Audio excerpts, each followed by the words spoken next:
Welcome back. It's now 5 minutes past 7 a.m. on this beautiful first day of December 2025. We thank God that we are here once again. It was just last year we were talking about 1st of December. Again, we've done 360 days, and we're glad that you're happy. We are glad that you are here with us. Karibu sana to the show. My name is Victor Lo. My guest already in studio. Let's do this. It's a beautiful Monday, of course. Today being Monday, we talk about iron politics. And let's talk about the political report card, the by-election report card. And of course, that is based on what we discussed last week. And I'm happy that my guests are back to continue where we left. It was a promise, ladies and gentlemen. And here we are. And some of your predictions actually passed. I don't know whether you are prophets of, you're prophets and prophetess. Gilbert, there's something you said about by-elections fallout. And we also talked about some of them, and it's captured on the front page of the Daily Nation. Okay? On the Daily Nation. Interestingly, all of them are men. All right? And remember what I asked you about, Wairimu? Where are the ladies in the circle? But then now, what is on the front page of the Daily Nation is by-election fallout. And it says that is it a case of double standard, where now top politicians who back rival candidates in the just concluded by-elections are facing disciplinary action, including potential removal from party and parliamentary leadership positions. Sources in the broad-based government team of Kenya Kwanza and ODM reveal plans to organize a parliamentary leadership to reflect the current political realignments. So parties read the Riot Act to lawmakers who defied their leadership and campaigned for rivals in mini polls. Some of them are Kitutu Chache MP, we have got Saboti MP, Amisi Caleb, and Yugi Magwanga, who is the Homa Bay Deputy Governor, who was supporting an independent candidate. We discussed that here last week, and I was at a function where the governor was there, and she really hit hard on people who are in government and supporting their rival. Kitutu Masaba MP, that is Clive Ombane, and UDA, who is Kakamega, Senator Boni Halwale, actually supported a DAP man in Malava constituency. And in Nyali, Member of Parliament Mohammed Ali backed DCP candidates in the Magarini by-election. And last but not least, Ford Kenya, that is Kabuchai MP, Majimbo Kalasinga, supported independent MCA candidate in his constituency, which is quite something we're going to talk about, Kabuchai. And also DAPK, Kakamega Deputy Governor Ayub Savula rooted for UDA candidate in Malava by-election. Let me start with you. Wairimu, good morning.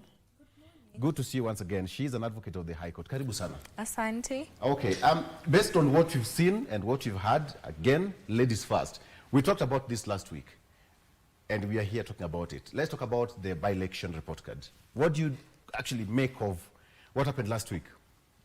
First of all, happy new month to Absolutely. you, to the panelists, to the Good Morning Kenya team, and to Kenyans. It's a wonderful month where we get to spend time with family and spread cheer wherever we are. Yeah. And we are definitely starting it on the right tone. On the politics, the mini polls that were just concluded, I will say that after the very aggressive campaigns that we saw, and a lot of predictions and a lot of entertainment in those campaign trails, I will say that that an election does not end at the ballot. It ends at the point where the results are announced and how actually people take the results. Yes. And we can say that we are doing well for democracy because we appear to, even the disgruntled members appear to maintain peace. We have been able to see very proactive security preparedness as opposed to the reactive policing that we have seen before. So law and order has been maintained, and it's a good time to be a Kenyan at this point.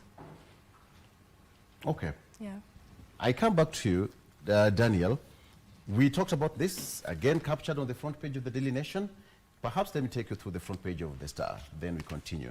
No Xmas cheer for families as festivities loom.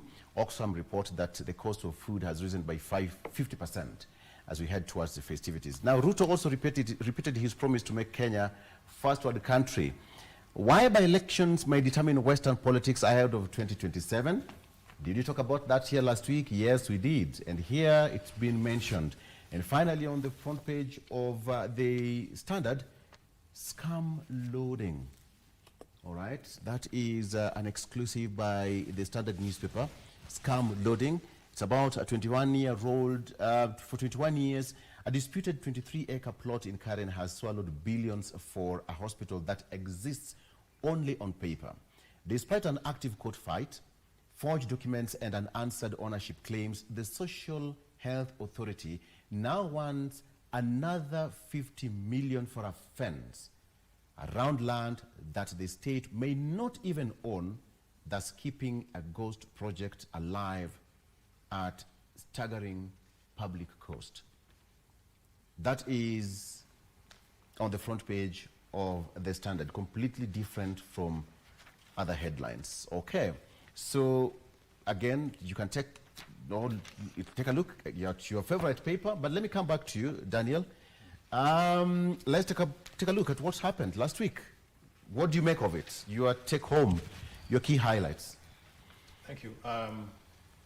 Again, good morning, Kenyans.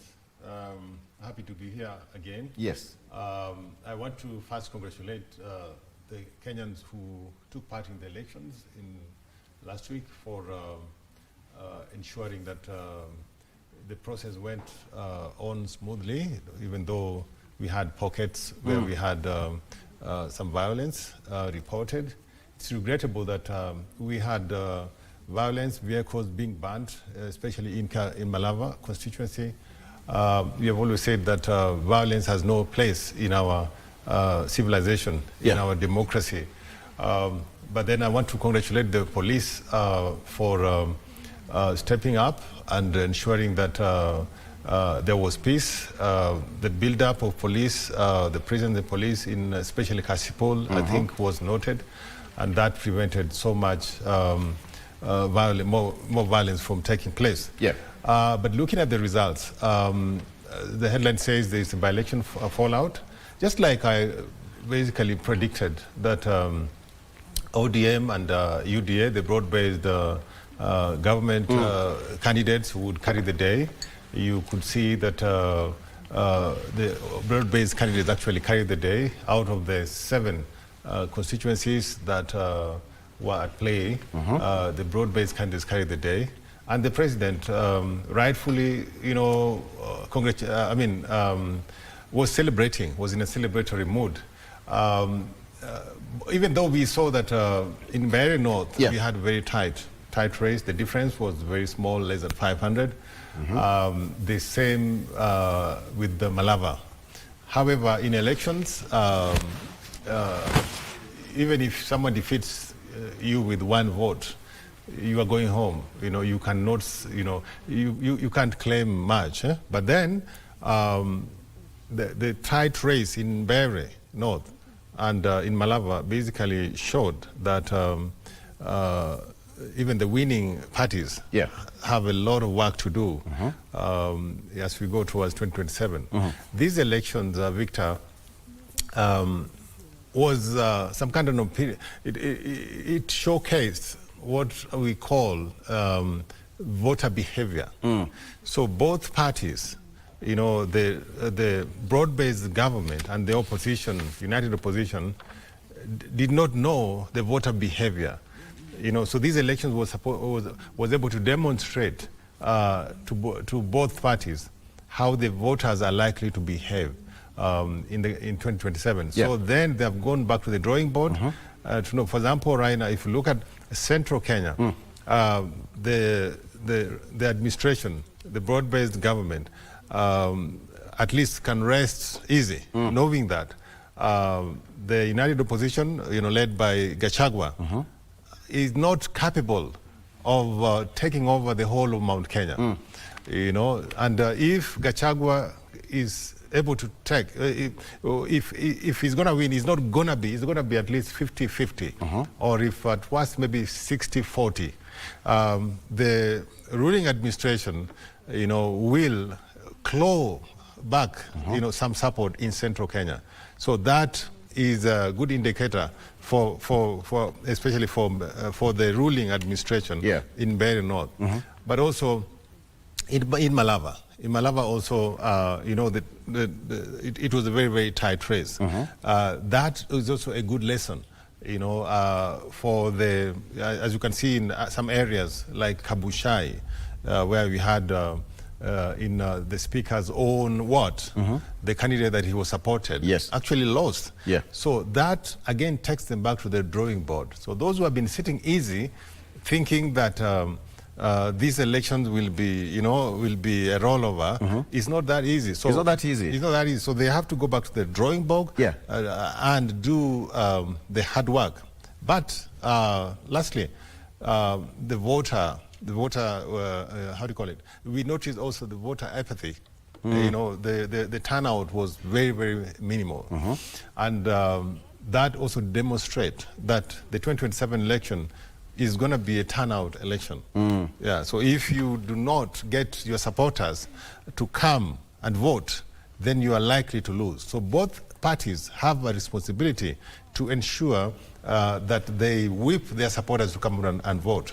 But lastly, we also noted, of course, about the Gen Zs. Gen Zs, of course, have been very vocal in social media, but in this election, we did not see the Gen Zs coming out to vote. Even the registration figures demonstrate that the Gen Zs actually, they did not come out en masse to rail to register as voters. And so that is also a warning to the Gen Zs that you have been making a lot of noise online, but when you're given an opportunity to register as voters, you do not come out registered voters, you do not come out to vote. We could see the people who are lining up were actually old people.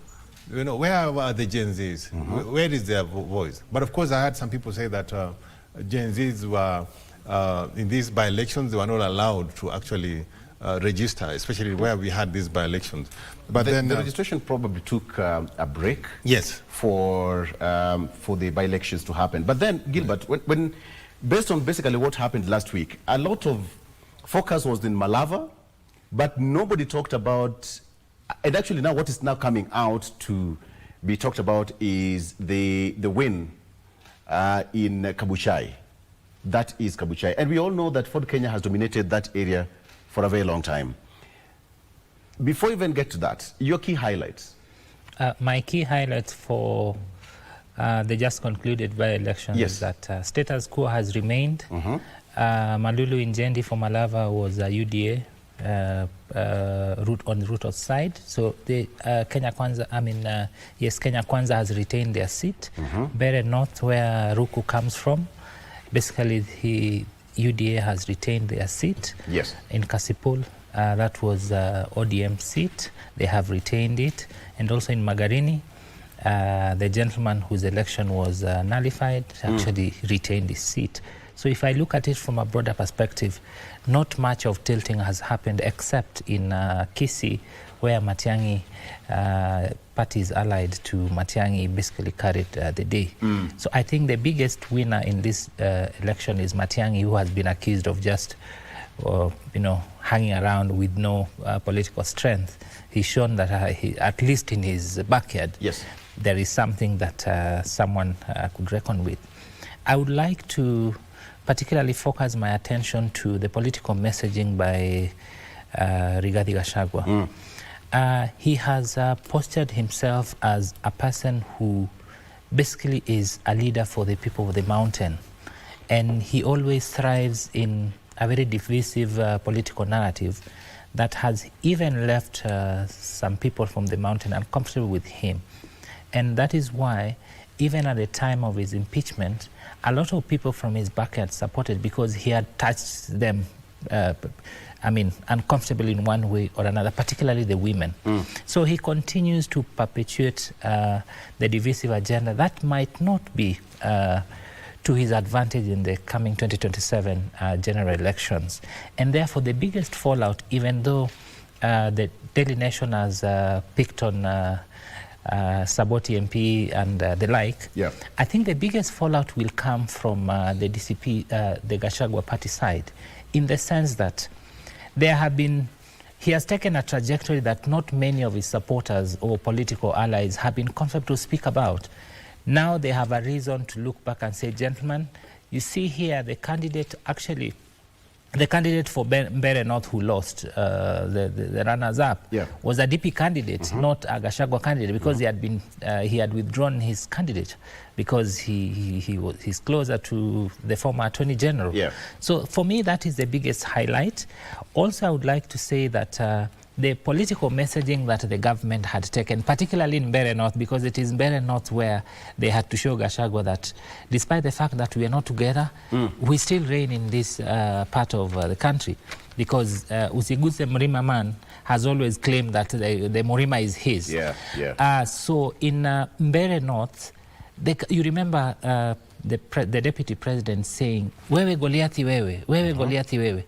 What he basically meant is that they were approaching the election from a position of we are the underdogs here, and this guy we are competing against a titan, quote unquote, and therefore when you go to the electoral as an underdog, usually they tend to sympathize and give you votes. But lastly, also that cannot be ignored, is that resources play a lot in who wins the elections. If you look at the amount of money the government spent in the by-elections, particularly for the constituency level, it is astronomical.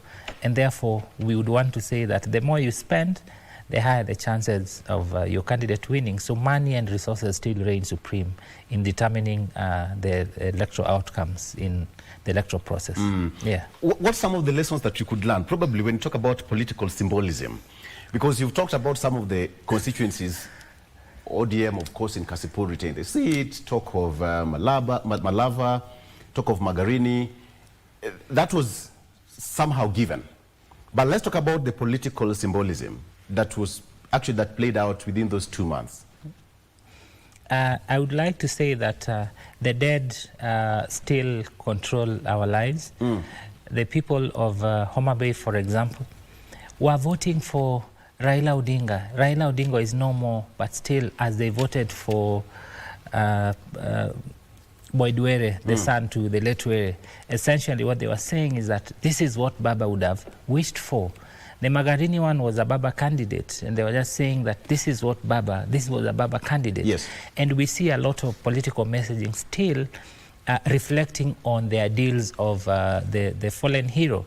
In terms of UDA, as you look at essentially what they were doing, they took that, we are the victims in this election. Yes. And therefore you have to please come to our side, because these people see their violence is attributable to them.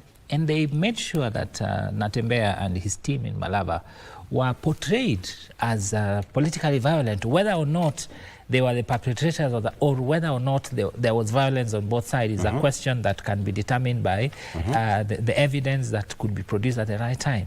But the government had taken the position of an underdog in this political competition so that they could have the eyes of the competitor. Look at even the choice of the candidate they chose in Malaba. He's a former MCA. And Seth Panyako is the Atuli of the nursing fraternity in the Republic. So if you look at their political heavyweightness, the MCA was an underdog, while Panyako was the big fish. But he ended up felling the man. Though the reverse is true in Mbere, because in Mbere, it is the former MCA who went up. And then we have the gentleman who, actually the musician, not the musician, they were Mutende man, the drug, the pharmaceutical entrepreneur. So I'm just looking at essentially, in short, that is how the government took it. Yes, Wairimu, the political symbolism that we witnessed last weekend, perhaps in the by-election? First of all, maybe to speak on the question of the Mount Kenya kingpinship. Yes. And who controls that region, it's very right and fair to state that it is not an area which we can say it's a solid voting bloc, and it's not monolithic, if we can say that, because we have seen a lot of directions that the former deputy president has tried to offer the mountain region, and it's very true as to what we saw, that there is a resistance from some people on the ground as to whether he's really the person who's going to offer leadership in that region or not. And also the way there was mention that the ruling party has got no support of that region. I think also the mini polls also provided like a dress rehearsal to show that the vote in the mountain region could easily be split into half between the opposition, the united opposition. Is it entirely so? I would want to imagine that the mini poll probably reflect what is on the ground. Okay. Yes. Hard as it is to believe, maybe. I'm sorry, against the dictates of being a gentleman. This is just the exchange of ideas. And this has been on my mind, that the significance, the dominance of Kenya Kwanza administration in Mount Kenya will be overplayed as a result of what happened in Mbeere North. First of all, Mbeere North is in Tharaka Nithi. I think that is the least populated area, and it's on the other side. So the win by Wamuthende might not necessarily indicate that the mountain is 50-50. I would have loved to see the results of a by-election, for example, in Kiambu, Nyeri, or Muranga, for example, because those are at the height of the mountain. So for this particular one, it's good news, and it's good for political messaging, because then there is something called in communication the bandwagon effect. People like a bus that is full. That is why if you ever use public transport, you're traveling to a place and you're thinking you're the last one until you're given a ticket, and then everybody starts leaving, and then you realize the first one. So people love a train that is full. Nobody wants an empty train, an empty train. And therefore, at this particular time, the government knows that this is actually not a true test, because we had the state machinery basically camping in that particular. How many choppers were there? 14, 16, and each alleged to have been dropping, bundles of notes. But at the right time, we shall be able to see. Could it be because the government is not, having the bragging rights because of, some of the political seats? Actually, all the seats were retained by the previous owners, quote unquote. So, as you correctly put it, there was no tilting that you can say in Kasipol, there was this party or an independent, in Malava, in Magarini, etc., etc. So, it is just a status quo. I mean, Daniel, before you take a break in under 1 minute, somebody would say that the government should not be easy right now and just go to bed and relax and say, we've won this. Absolutely. Nobody should get easy. Yeah. Both government and also united opposition, they can't get easy because the results demonstrate that this is a tight race. And so I think it's a good thing for both sides, and especially for the government, that now they have been able to see the voter behavior. It basically shows the trend, how the voters think. And so the by-election also helps to shape that voter behavior. And one thing also you need to know, I think in yesterday, I don't know how true it is, where Gachagua said that DCP will be fielding candidates in Nairobi, from governor to MPs. And so Kalonzo, because then they will be supporting Kalonzo for president. Now, because of that, when we don't have Gachagua at the top of that ticket, then chances of the votes being split are very, very high.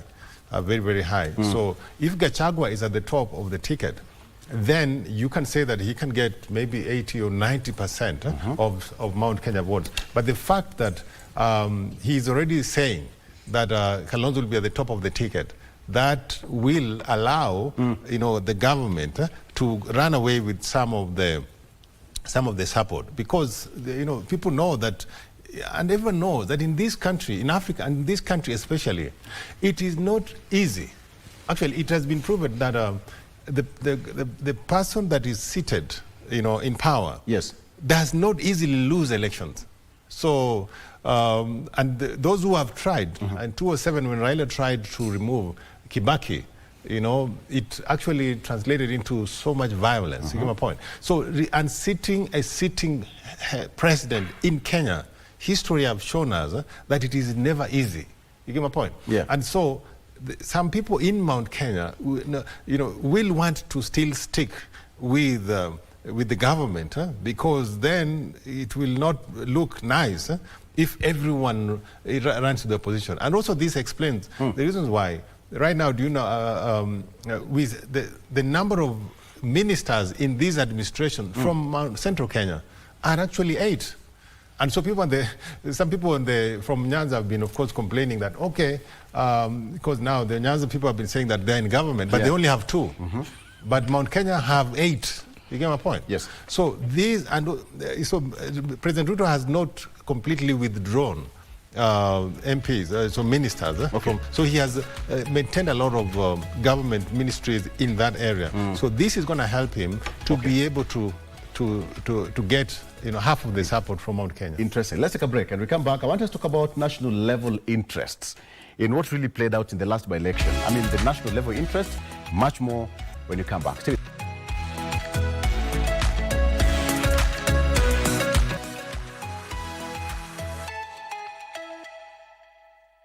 And welcome back. Okay, so let's continue the discussion. Wairimu, let's talk about national level interests. The by-election perhaps came at a time when people wanted to flex their muscles. You go to the gym, come back and say we are ready. A lot of resources, let's just say, got deployed in different areas. We saw that. In fact, to some extent, the country towards the by-election, it was so charged, it was almost we are going for a general election. What was the national level interest that was there in that by-election? You're right. There was a lot of attention to the mini poll, unlike maybe those that have been done before. Yes. And like Wakili said here the last time when we were here,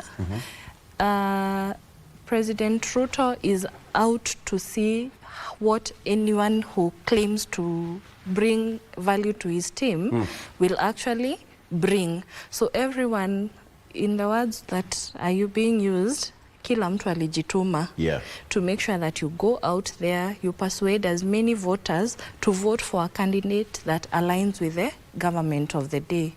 So I don't think it's time that the government should actually rest and think that all is well, because I'm sure that even the opposition has regrouped to also go ahead and recalculate their moves and see what they need to do better ahead of the 2027 elections.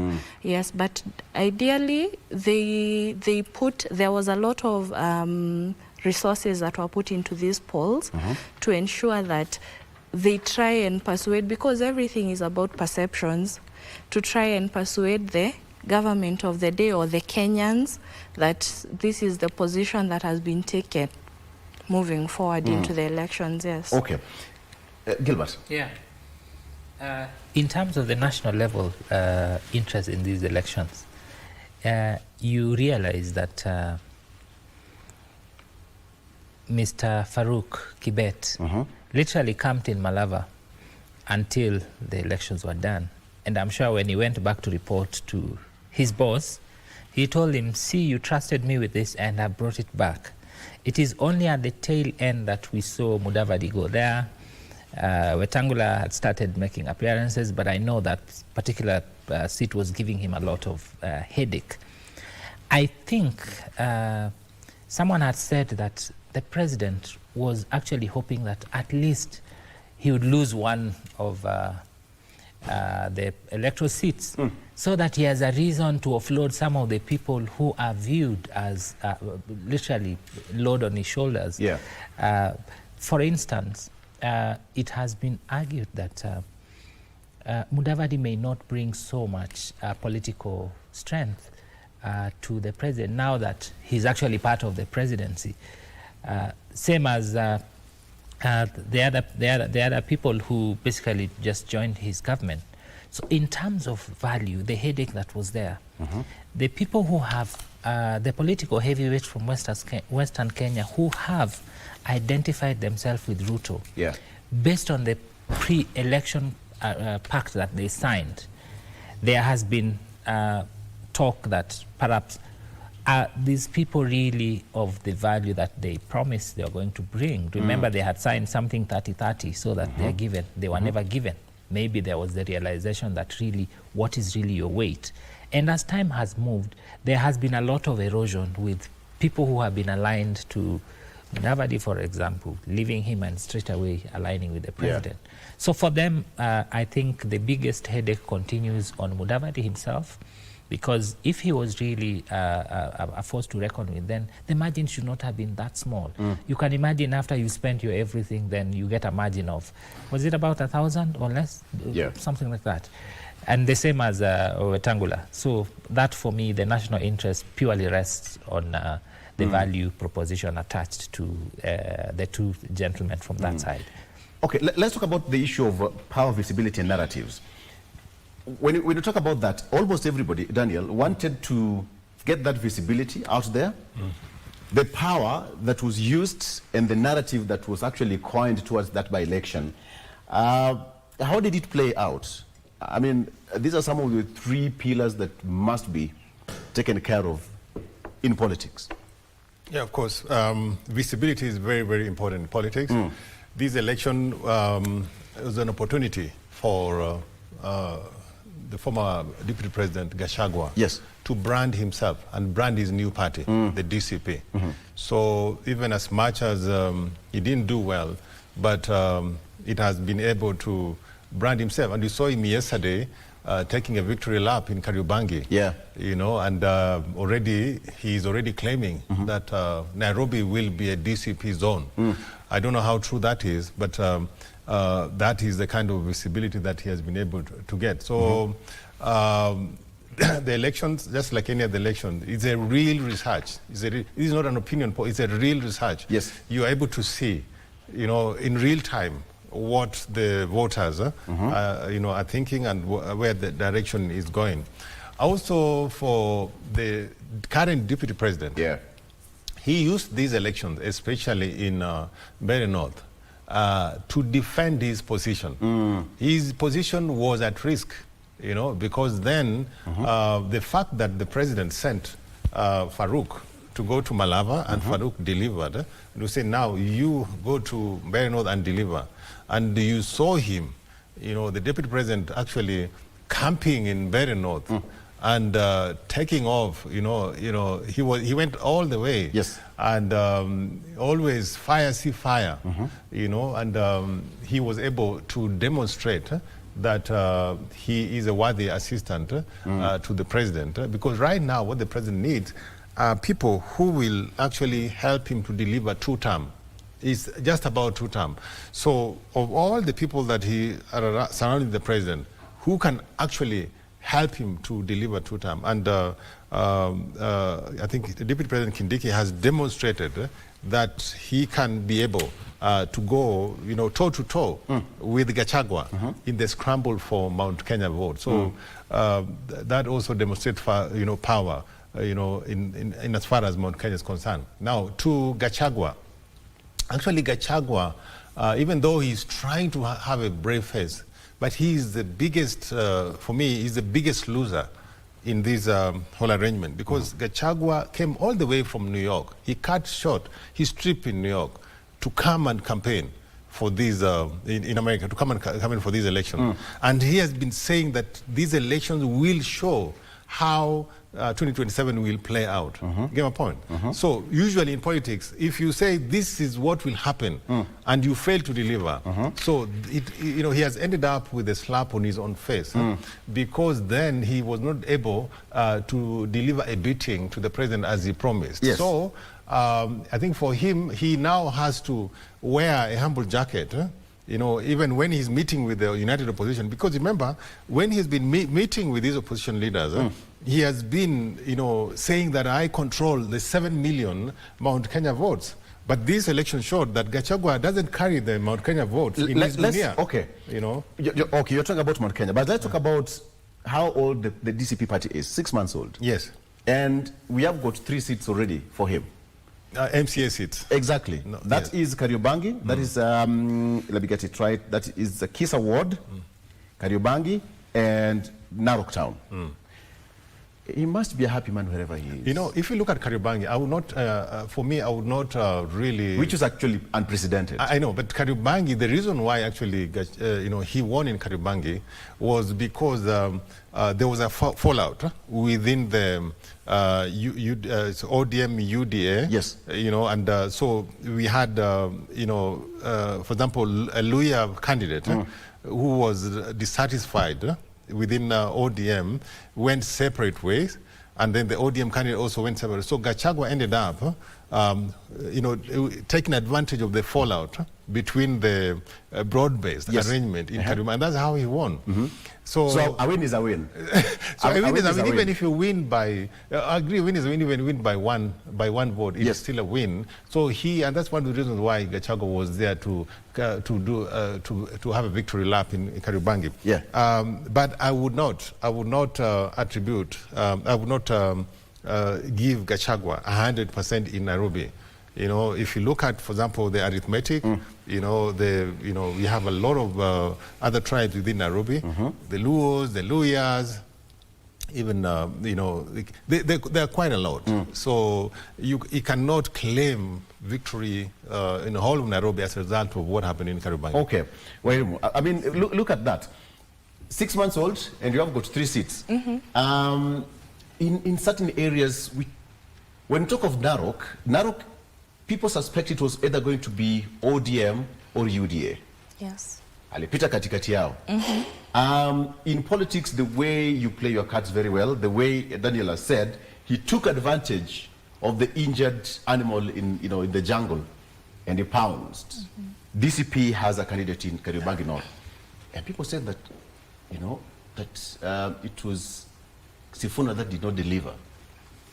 We all know how he made rounds in Kariobangi North, and that did not go to ODM. I mean, let's just be fair to DCP. Well, in all fairness, maybe we can go back to 2021 when we had the Kiambaa by-elections. You remember UDA was also fairly new, and Kiambaa is a region where Jubilee was the dominant party. Yes.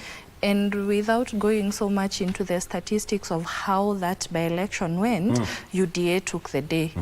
And I think what the former deputy president was hoping was a vote in Mbeere North, preferably, or most parts of the country where they fielded a DCP candidate that will shift the political image as the by-election in 2021 did.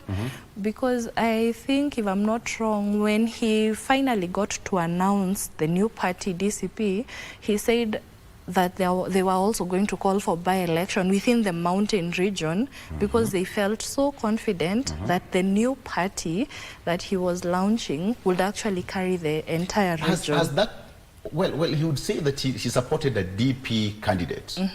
That DCP did not have a candidate in the mountain, or basically in Mbeere North.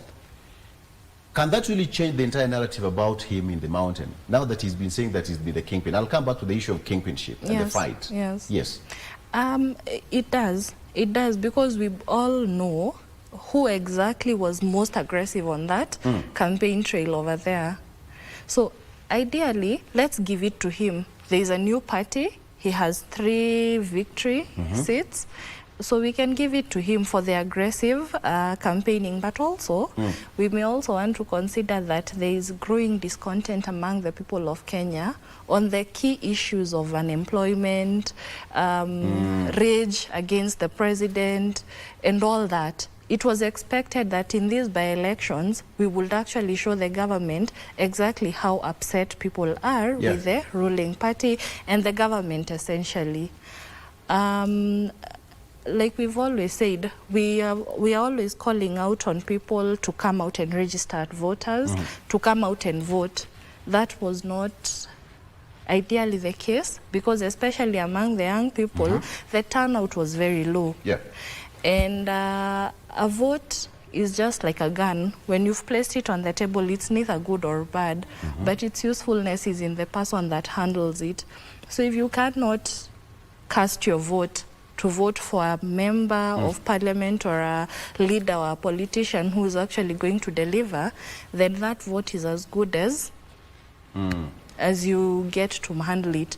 So on the issues of the deputy president, he has really tried, and he has especially ridden on the fact that people are disgruntled with the government.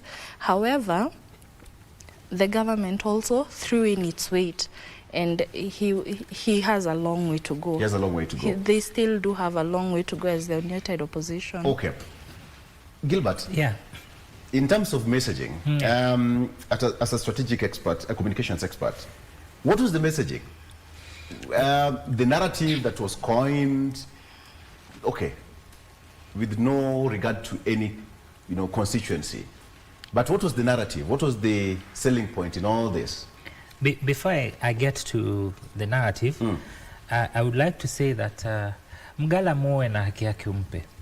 The fact of the matter is that Gachagua has actually formed impressively well in the by-election, much to the surprise of many people, particularly for his win in Narok. We are training our eyes in Bere, but I think his win in areas that he had never existed before really means something for them, particularly because they are also at the mashinani level. It is a good thing for him. Two, these by-elections are happening in the first term of Ruto's presidency. The amount of energy he has put to retain what he ordinarily had, what he ordinarily should not even, what is yours, you should not be struggling to keep with the effort he did. It means things are not so well in that particular place. I would also like to state that if you look at the first terms of all the Kenyan presidents we've had since 2002, it can be said that they lose those elections. So the hardest part for Ruto's presidency now is this first term. The things are a lot easier when the term has been, the 10-year term has been done. So I know people are comfortable with the fact that there has been contention around who actually wins, and then the incumbent ends up winning. But things cannot be like that forever.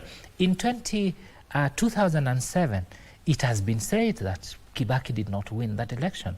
In first time as well, 2017, the Maraga nullified that election because it was not free and fair. So the first time in Ruto's administration, if you were to go back to history, maybe those facts are also staring at him. So he cannot rest with the assurance that in Africa, the incumbent always goes to the second term unhinged and put up with so much ease.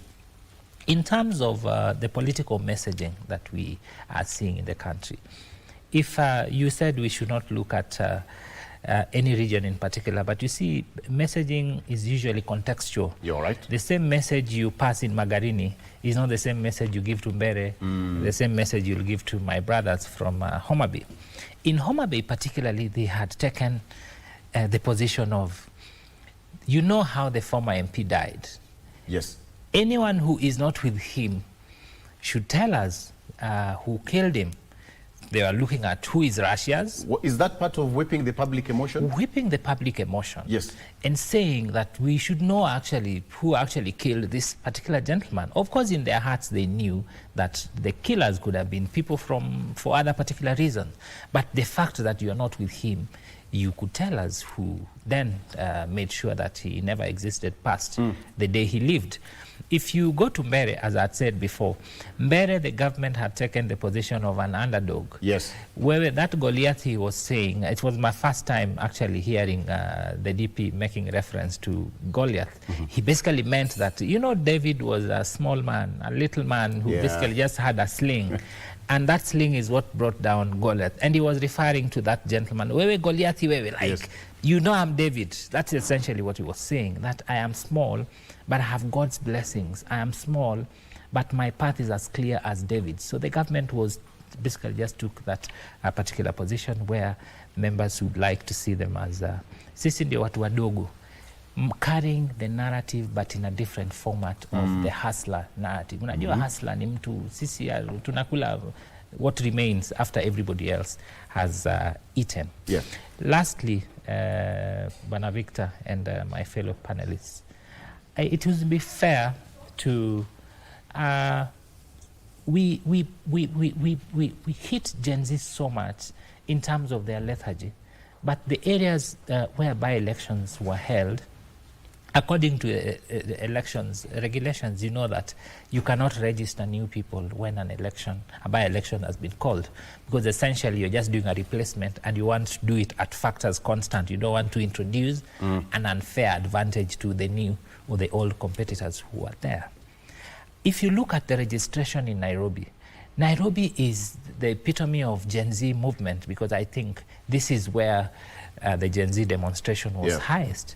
And if you look at the voter registration, I've seen that Nairobi is actually leading in terms of how many people have registered. The onus is on the IEBC to ensure that they are felt everywhere, because even myself in my constituency, I don't know where they are. I just checked my voting status and realized it's still where it was.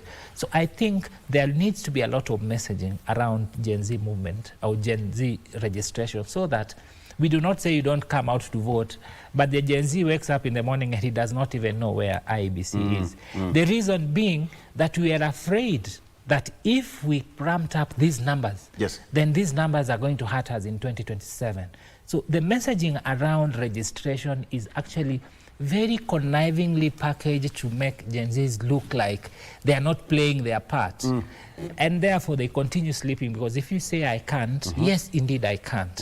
That I see is a very tactful, the conniving kind of messaging to ensure that the Gen Zs do not come and tilt the numbers in the 2027. Okay. Yeah. I mean, okay, let's come back to this. Can we entirely say that the by-election is going to determine what's ahead of us in 2027? Of course, having in mind, Wairimu, the political dynamics that we see in this country. Today, Kenya, we will wake up to a different, something new, totally. So can we blanketly say that, yes, the by-election is done and dusted, and so this is how it's going to be in 2027? No, we cannot say that, especially in a country like this, where politics are very dynamic.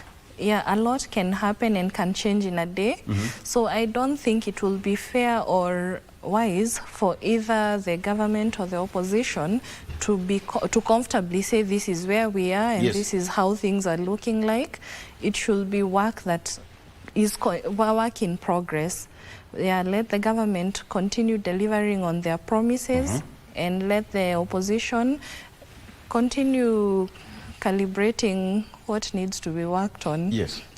What's in the mind of Wanjiku? Again, politically speaking, Daniel, the internal political dynamics, of course, ahead of 20, which is just a few months. For the politicians, there is no time left. To be honest, no time at all. Go ahead. Yeah, so for Wanjiku, of course, they are waiting for government to continue delivering. And that's one of the reasons why you see the president is outdoing himself. The other day he launched the Nakuru-Ironi Road. You know, for him, actually in the last few months or year, he has to demonstrate to Kenyans that he's actually working and delivering for the people. So for me at this stage, and especially when we actually don't know who the opposition leaders, candidates will be, you know, we cannot say for a fact that these by-elections will determine how this is going to go. But of course, the president is running away with the narrative. You know, as I said, winning is winning, even if you win by one. Already the president has won. Imagine, the president has won in 7 of the constituencies that were at play. So that is already sinking. That needs to sink. That you may be, the opposition may be having a lot of promises and more, but the fact is that they lost this election. And winning 3 MCA seats, you know, MCA, by the way, cannot give you a good whatever, a good a good trend on how this is going to go. But the fact that the president and his coalition, the broad-based coalition, has won this, he's already running away with the narrative. And so if he combines that with development projects and the government machinery, this election in this country is not just about voting, or it's also government machinery, security, agents, you get my point? So I can tell you for a fact, if you compare President Ruto as it is today and the opposition, you get my point? The people in the opposition, I think he still has a competitive edge. He has an edge, and so at this moment, unless the united opposition, I don't know who they are going to, but you know the trend is that that they are looking at, like you know, basing on what Gachagua said yesterday, that they will most likely support Kalonzo, and then the others will follow. But then, knowing the president as someone who has been in politics for a long time, and someone who is able to scheme, I can tell you for a fact that we will have more than 1 or 2, 3 opposition candidates in that election. And if that happens, that will give him an edge, and he will, you know, comfortably or uncomfortably, you know, ride on, you know, to win his second term. Yeah. Okay. Let's come back to this. Werimo. Now, we have, let's narrow it down to western side of Kenya, which is quite important here. The big boys of the Luhya land came out and fought amongst themselves. And we all saw what happened. Of course, Malava retained the seat, Maluli Njendi, but then Natembeya had to come all the way from Trans Nzoia to Malava, and then there was an upset here and there. Let's talk about Kabushai. That while you were concentrating on Malava, then Kabushai ilikuwa naenda. Yeah, that also goes into seeing what over putting too much attention in one region can do to another area. So was Wetangula so comfortable with Ford Kenya in possibly in he was Bungoma? very, very, very confident that being his backyard, Yes. Ford Kenya would automatically carry the day.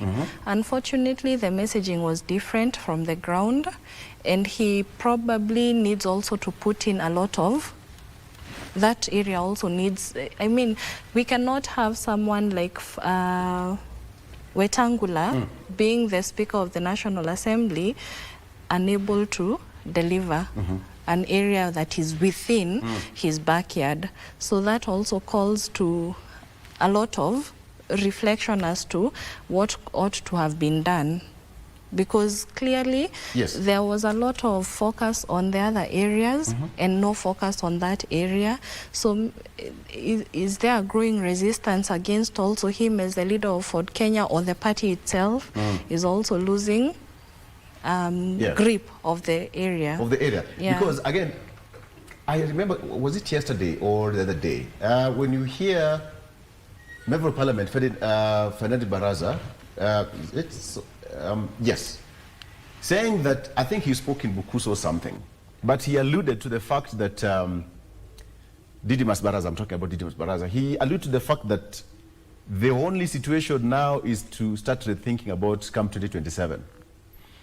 Remember the Tawi movement? Yes. The Tawi movement? Yeah. And Natembeya has completely camped in Bungoma. Yes. And the Tawi movement. Can we attribute that win to Tawi movement? Yes, we can, and I would like to pick up from where Wakili has left. Right. On what this means to Wetangula and whether he delivered or not. First, Malava is in Kakamega County. Yes. And in terms of the voter dynamics, Kakamega has essentially been an ODM zone. Most of the MCAs and MPs have been split between ODM predominantly and spots of then Jubilee and UDA, and then occasionally you have Amani, but Amani was largely concentrated in Vihiga. I happen to understand, having lived in Bungoma, a bit of the dynamics of that area. Things are not well for Wetangula in Bungoma, and the Tawe movement would be something that he'll have to really fight to even retain if he were to come back and vie again for any position. Reason being, even though Natembeya is a governor in Trans Nzoia, Trans Nzoia is essentially a cosmopolitan area where most Bukusus moved. It has Kalenjin, it has Kisses, but the bedrock of Natembeya, he is born in Bungoma. He's a Bukusu from Bungoma. Just the same way Wetangula is a Bukusu from Bungoma.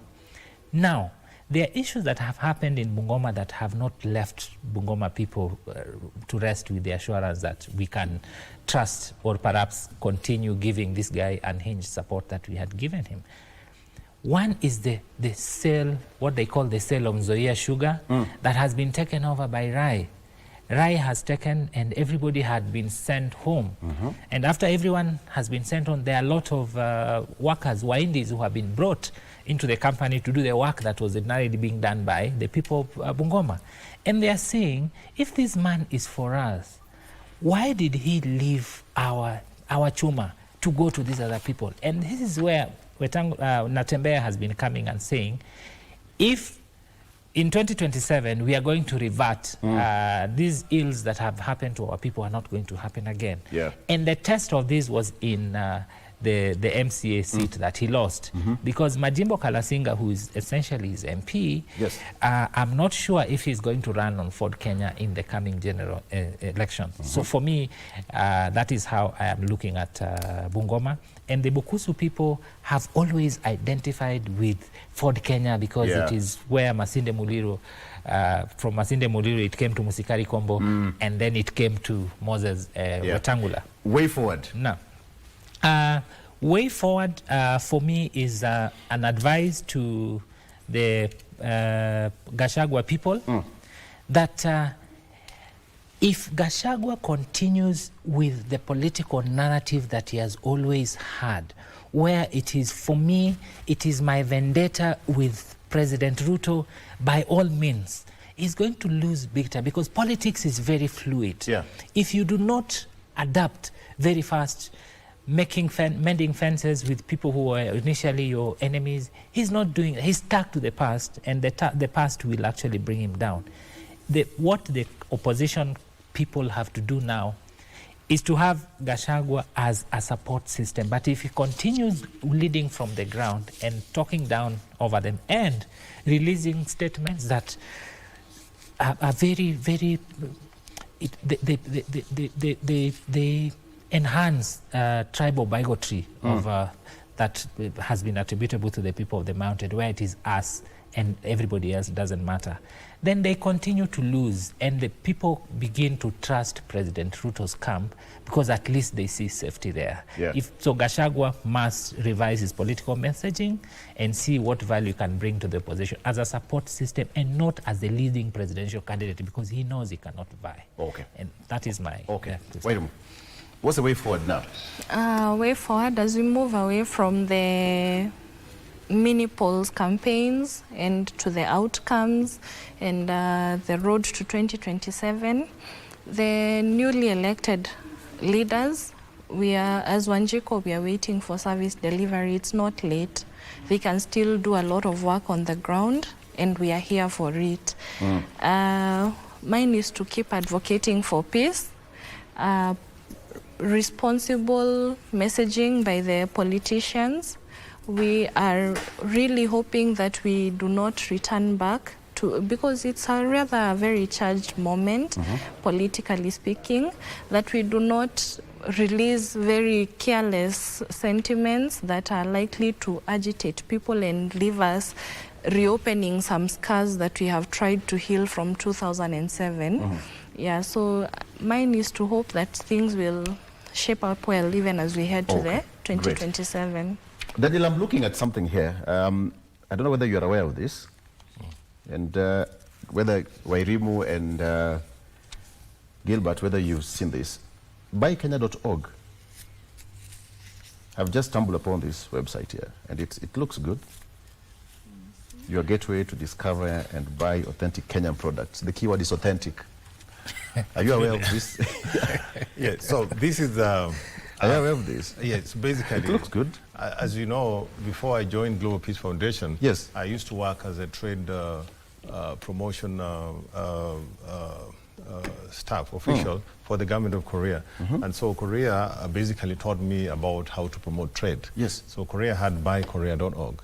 So then what I did as a way of giving back to my country, I established BuyKenya.org to give Kenya an opportunity to be able to promote and sell their products to the global market. So it is a platform where Wanjiko, the mamamboga in the village, the mamamboga, you know, the Juakali guy in Machakos, the hawkers in the street, you know, you don't have to restrain yourself with the physical trade. You can actually go there, list your product for free, and it will be available. If someone in Belgium is looking for tuna or for omena, yes, you know, you can actually be able to sell that through Buy Kenya. So it's something that I've been able to come up with. And so also related to that, the president, and also related to the coming elections, right, the president has been saying that he wants to make Kenya a first world country.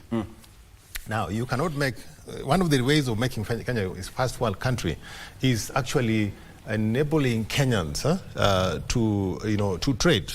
You know, we have so many products being made, of course, in Kenya, but they don't have adequate market. And so if we can focus on trade, because right now we are only looking at diaspora as the foreign exchange earner. But if we can be able to sell more of our coffee, sell more of our tea, sell more of our sports, you know, sell more, then we can be able to actually achieve.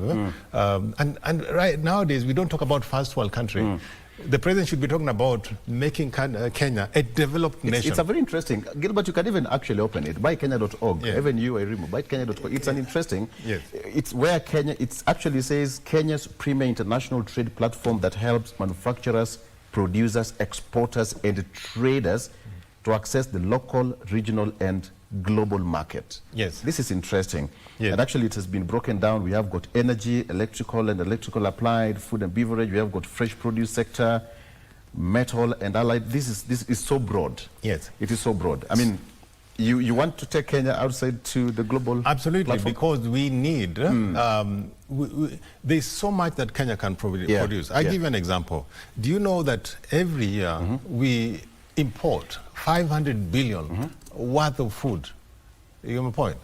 Yet we can actually, if we can produce, you know, our own food, that 500 billion that we used to buy food from outside the country can actually be sunk into the economy. You get my point? Right. So what we need to do is to, you know, stimulate local production, stimulate the manufacturing industry, and be able to stimulate our export, make use of tariffs to ensure that we encourage you know, exporters to sell more.